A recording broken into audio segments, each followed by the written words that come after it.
In the new social climate that followed the female rebellion, many women decided to play men at their own game, on the principle that anything they can do, we can do better.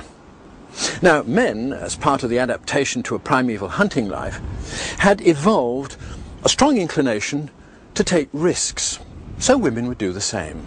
The female daredevil was born.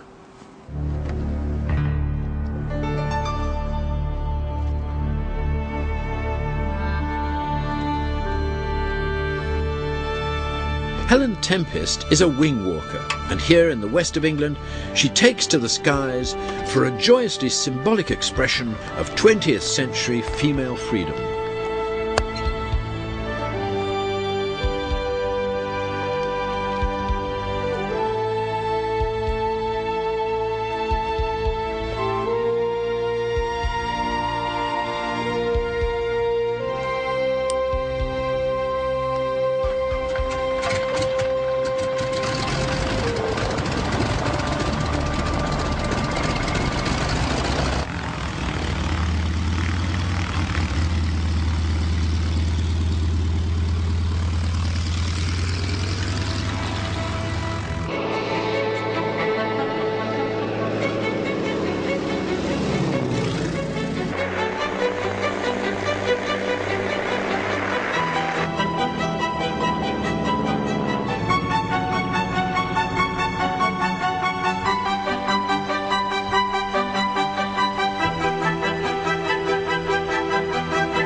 The bird-like freedom of the wing walker may act as an exultant symbol of modern female rebellion, but for some women today, liberation wears a more violent expression. These female Japanese wrestlers are free to be as brutal as their male counterparts, with bruising results. Perhaps here we're seeing the freedom of females to behave as crazily as males.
"6,000 miles away, a more serious challenge is being played out, against a much more sombre backdrop.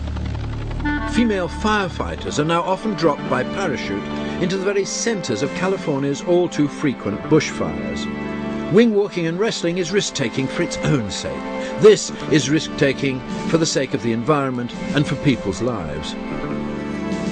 The last bastions of male supremacy are beginning to fall, but it still takes an exceptional woman to reach a senior position in the military. Old prejudices remain, lurking beneath the surface. Although it shouldn't be necessary, in the armed services women have to try that bit harder to gain the same positions as men.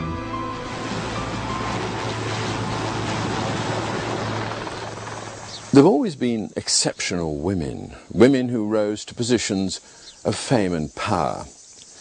None more extraordinary than Queen Hatshepsut, who ruled Egypt about 3,500 years ago.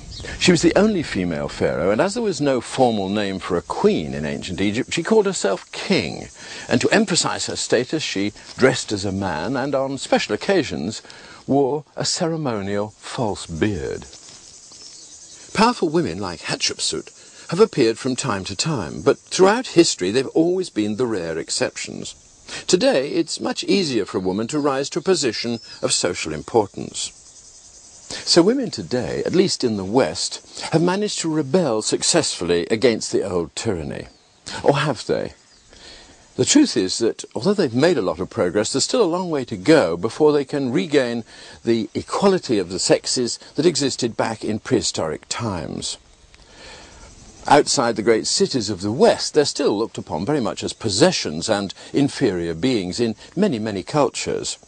And even in the West itself, there's still the problem of battered and abused wives to be solved. Despite all the advances that have been made, for a woman to gain a role of social dominance still requires a truly exceptional personality.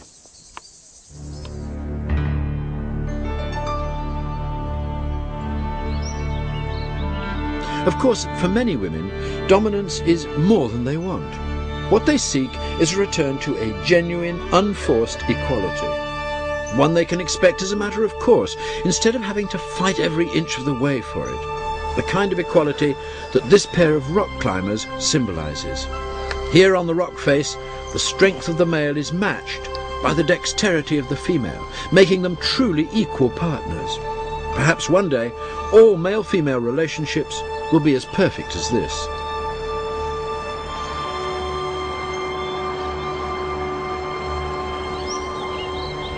In the meantime, males and females can, in theory, work alongside one another in a balanced relationship based on talent rather than gender, with the battle of the sexes relegated finally to history. In practice, it may take a little while because, of course, old entrenched positions are difficult to shift. But the conditions are right for a new era of male and female cooperation, accepting the sexual differences, but also accepting sexual equality. Different, but equal. On this basis, who knows? We may see the dawn of the most exciting chapter yet in the remarkable history of our extraordinary species.